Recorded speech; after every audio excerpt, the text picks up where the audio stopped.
Okay, going to try and keep this as short and sweet as possible. But here I'm doing my dog cake. I'm using Rice Krispie treats with marshmallows. I then use a cake frame stand. They're very handy. And I'm just moulding that onto a top layer. It's a 4-inch round board. And then I mould that into a nice round circle. Now I use some melted chocolate just to kind of fill in the little lumps and bumps. So here I'm using, and forgive me if I pronounce it wrong, but Saracino modelling chocolate, and I'm using the modelling paste in the same brand. I also do some black on it later in the same in modelling paste. But this is giving me a guide now on how the face is kind of going to be once I cover the whole thing, which I cover again in the white modelling chocolate. Here I'm using impression mat by Marvellous Moulds. They do a long dog fur and a short fur. Not even has to be for dogs, could be for anything. So here I'm just getting that all nice and tidy underneath, and I go back in with that mat just to kind of get that fur look on there. And here I'm just making up the little snout, which I fix to the front, and again go over that with that Marvellous Mould mat. And here I'm just making up the little button nose to sit on front of that, and I just stick that on. Just a little bit of water or edible glue will do.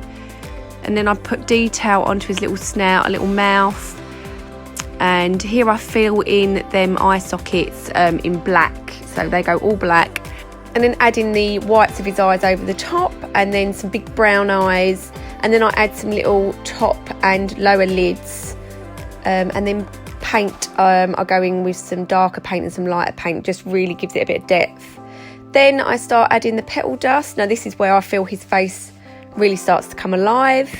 I've actually just mixed kind of 3 petal dusts together, so a brown, a white and a lighter beige, and mix them all in. Now I lost the footage of me adding the ears, but I just use a little bit of water and shape them ears on top, add in his little teeth, and then I add a little tongue, again all just stuck in with a little bit of water or edible glue, whichever. Then I add a little bit more detail around that snout, and then I don't know if you call them like folds on the dog's face. Just really gives it a little bit of depth, brings it to life. And I haven't actually got any footage where I add a little bit of glaze to his nose and his eyes, just gives him a nice shiny look.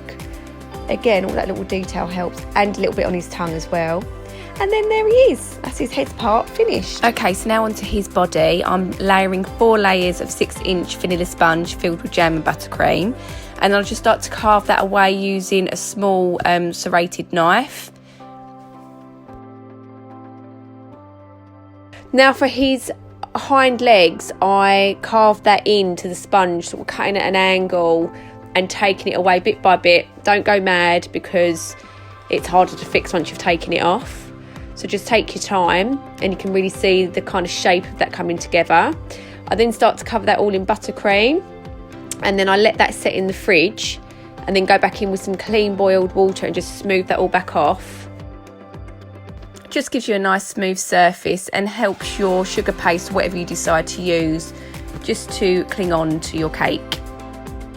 So now I've rolled out a mixture of modelling chocolate and sugar paste and gone over it with that Marvellous Mould mat again, and I stretch that down. It does get creased, but it's quite forgiving. Just keep stretching it out, you get there in the end, and then you can use the mat to push over bits that have been made flat.